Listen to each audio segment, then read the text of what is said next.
네, 뉴스 1번지 현장 권성동 국민의힘 당대표 직무대행 겸 원내대표 만나보고 오셨고요. 이어서 이번에는 정미경 국민의힘 최고위원 스튜디오 제 옆에 모시고 관련해서 이야기 이어가도록 하겠습니다. 어서 오세요. 네, 안녕하세요.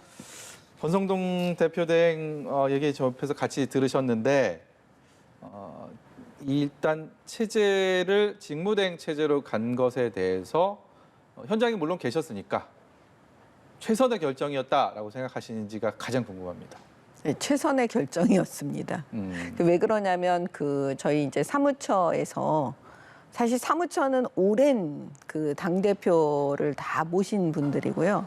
경험도 많고 당원 당규에 대한 이제 유권 해석도 가장 잘하고. 예. 그런데 이제 사무처에서 이제 제일 먼저 이거를 서류로 검토를 다 해서 서류로 만들어서 최고위원들한테 다 보여주고 그다음에 이제 보고를 했습니다.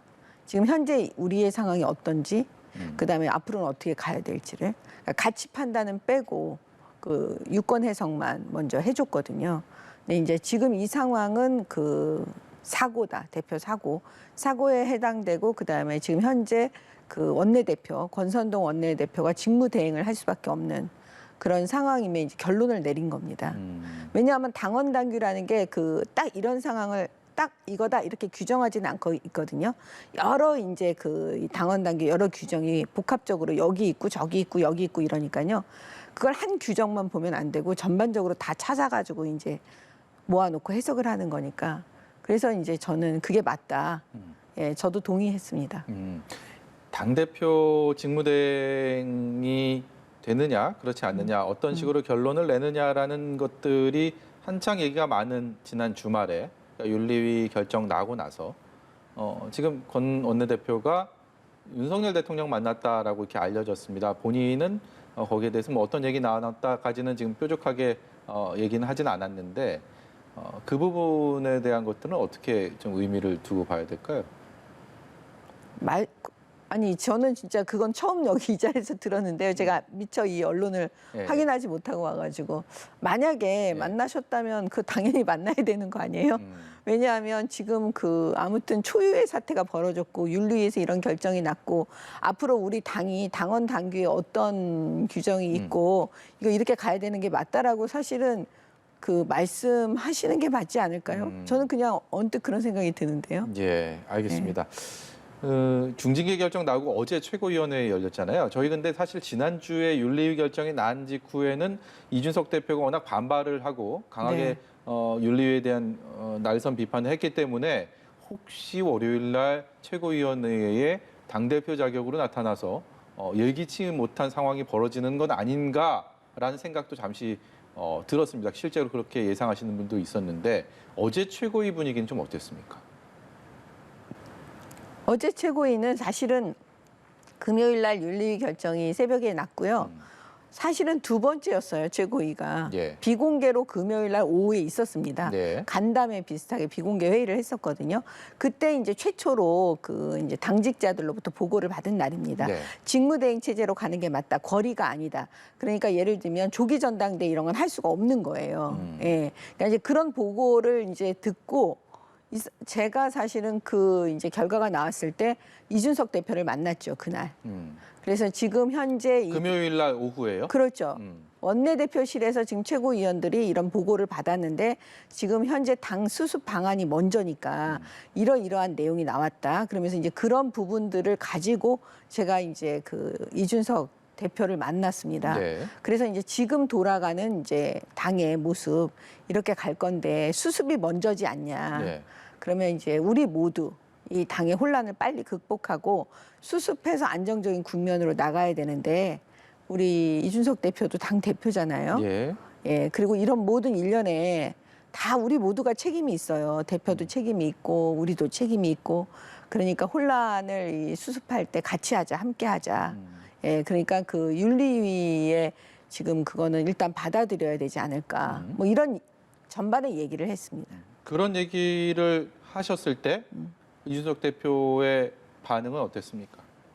그냥 듣고 있죠, 뭐. 근데 뭐 표정이나 이런 것들을 읽었을 때 그것을 수용할 것이냐 아니면 그와는 다른 행동에 나설 것이냐를 충분히 미뤄 짐작할 수 있는 부분이 있지 않았을까라는 근데 생각이 드는데요. 그날은 굉장히 어려운 날이었잖아요. 그렇죠. 솔직히 예, 말씀드리면. 그러니까 무슨 얼굴 표정을 보고 뭐 무슨 생각을 하고 있나 이런 걸 알 수는 없고요. 예. 아무튼 얼굴 표정이 좋지 않은 날이잖아요. 그렇죠. 그날은. 그러니까 저도 굉장히 조심스럽게 또 말씀을 드렸고 그렇기 때문에 그냥 고민하고 아마 이제 앞으로 현명한 결정을 할 거라고 그냥 저는 생각한 거죠. 이 현명한 결정이라 하면 6개월 동안에 당대표 권한대행 체제로 당을 빠르게 수습을 하고 그리고 6개월 뒤에 이준석 대표가 다시 복귀하는 이것을 의미하시는 건가요? 그런 구체적인 얘기를 한 게 아니고요. 예를 들어서 지금 윤리위 결정이 마음에 안 들 거 아닙니까? 그러니까 불복을 하고 가처분을 하고 뭐 여러 가지 쓸 수 있는 카드는 있죠. 법적인 카드. 네네. 근데 이제 그런 부분에 대해서 하지 않았으면 좋겠다라고 얘기를 했고요. 예. 그 홍준표 대표께서 산전수전 다 겪으신 분이잖아요. 네. 역시 그 이준석 대표를 위해서 그 좋은 조언을 했습니다. 그때 당시에. 뭐라 그랬냐면 그 누명을 빨리 벗고 오는 거 그거에 중점적으로 하고 심기일전하고 가처분 같은 건 안 하고 다시 복귀하는 게 좋지 않겠냐라고 하셨기 때문에 저도 그 말씀이 맞다고 생각을 했거든요. 그래서 이제 홍준표 대표의 그 이야기를 서로 나눴죠. 제가 네. 저는 그게 좋겠다. 이 대표한테 그런 예. 홍준표 시장의 얘기를 전하면서 네, 저도 같은 생각이고 음. 그다음에 가처분 이런 건 안 했으면 좋겠다라고 제가 말씀을 드렸죠. 예. 근데 그리고 나서 지금 며칠 지났는데 관련된 뭐 행동이나 움직임은 전혀 없는 상황. 그렇다면 법적 조치나 그 이상의 반발은 현재로서는 좀 가능성이 좀 희박하다 이렇게 생각하시나요? 그건 뭐 제가 직접 얘기를 듣지는 못했기 때문에 그 뭐 정확하게 말씀 못 드리지만 그러지 않을까 저는 생각을 해요. 왜냐하면 그 집권 여당의 그 당 대표의 그런 자리가 법적인 영역으로 가버리면 뭐 가처분이 인용이 되든 아니면 가처분이 기각이 되든 어느 판사의 손에 우리 집권 여당 당 대표의 그런 운명이 거기에 손에 예. 달려 있고 또 그 결정에 따라서 또 이 당이 왔다 갔다 한다는 게 저는 정말 그거는 코미디 같은 그런 일은 벌어지면 안 된다고 생각을 하기 때문에 그 법적인 영역으로 가는 건 반대한다. 그거는 도리가 일단 아니다라고 생각을 했기 때문에 그 부분을 충분히 이야기를 했고 저는 당대표도 충분히 그걸 알지 않을까. 예, 저는 수긍할 수밖에 없지 않을까라는 생각을 합니다. 정미경 최고께서도 뭐 이준석 대표와 워낙 그동안에 많은 얘기를 나누셨기 때문에 최근에 이 SNS 통해서 당원을 모집한다라는 동료의 글을 올리고 하는 것들의 어떤 저희 속내라고 할까요? 아니면 그게 앞으로 본인 행동에 있어서의 어떤 의미를 부여하는 건지에 대한 것을 좀 여쭤보고 싶은데요. 저는 그냥 언뜻 제 생각은 이래요. 이제 사실은 2030의 그 많은 그 우리 청년들이 이준석 대표를 보고 정치가 뭔지를 알았던 분들 되게 많을 거예요. 예. 그렇기 때문에 혹시라도 이런 문제로 인해서 갑자기 막 탈당 러시가 일어난다든가 이렇게 하는 거 사실 저를 포함해서 많은 분들이 걱정하는 지점이거든요. 그러니까 이제 당 대표 제가 그랬거든요. 이준석 대표는 당 대표라는 걸 잊으면 안 된다. 당 대표다. 어찌 됐든 누가 뭐라고 하든. 그러면 그 부분을 걱정 본인도 하지 않았을까. 그러니까 계속 당원 가입 동료. 그게 왜 그러냐면요. 지금 우리 책임 당원이 거의 그 80만? 78만 얼마라고 제가 기억이 정확하게 나지 않지만 거의 80만에 육박했다고 제가 알고 있거든요. 그래서 이제 우리 지도부가 그럼 빨리 100만을 넘었으면 좋겠다 막 이런 얘기들을 했었거든요. 보통 그 이제 비공개 때. 네. 그러니까 아마 그걸 의식해서 그 당원 가입해달라고 독려한 게 아닌가. 저는 그냥 그런 생각이 언뜻 들더라고요. 일부에서 제기하고 있는 또 일부에서 보도하고 있는 뭐 짜여진 기획 시나리오대로 움직이고 있다. 이른바 이준석 찍어내기다. 윤핵관들과의 그런 갈등이 이미 예전부터 잘 만들어져 온 것이 이번에 불거진 거다. 이런 거에 대해 얘기 좀 들어보셨을 텐데 그 가능성에 대해서 어느 정도 있다고 보십니까? 글쎄요, 뭐 여의도에는 뭐 하도 이상한 얘기들이 많이 있고 조금 전에 왜 우상호 위원장이 한 얘기 있잖아요. 예, 예. 제가 그걸 보고 약간 웃음이 나와요. 솔직히 왜 그러냐면 처음에 이준석 대표 이 성상남 뭐 이러면서 막 부풀리면서 이준석 대표를 쫓아내라고 하신 분들이 민주당 의원님들이 되게 많았어요. 이렇게 네. 방송 나가 보면. 예. 그러면 지금 국면에서 또 입장이 바뀐 거예요. 아까 우상호 위원장이 또 얘기하잖아요. 정치적으로 그냥 해석할 뿐이다. 뭐 이거는 쫓아낸 거다. 또 이렇게 얘기하잖아요. 본인들이 그렇게 그걸 공격해 놓고 이제 와서는 또 반대로 예. 쫓아냈다고 또 뭐라고 하고. 그러니까 제가 볼 때는 그렇게 하면 이런 사태가 벌어질 걸 알았기 때문에 저는 사실 이준석 대표 문제가 윤리위로 가는 걸 반대했던 사람이거든요. 예. 네. 이제 조기 전대론이 다시 불거질 가능성은 없다라고 봐도 되겠습니까? 이게 혼란스러울 때는요, 그 당원 당규로 가야 돼요. 그럴 수밖에 없어요. 나침판이 지금 당원 당규밖에 없거든요. 그 다음에 아까 말씀하신 대로 여러 가지 얘기들이 여의도에 막 네. 번지고 있잖아요. 예, 예. 그렇기 때문에 뭐 이게 무슨 권력 투쟁으로 비춰지는 것도 도리가 저는 아니라고 봐요. 그러니까는 그냥 당원 당규에 집중해서 그 힘을 모아서 빨리 이 혼란을 수습하는 게 그게 집권 여당의 어떻게 보면 도리다. 그다음에 윤석열 정부를 뒷받침해야 되는데 지금 내부에서 이렇게 하고 있으면 이것도 아니잖아요. 그러니까 빨리 수습해서 그 정부를 뒷받침해주는 원래의 집권 여당으로 빨리 돌아가야 된다. 저는 이렇게 봅니다. 예.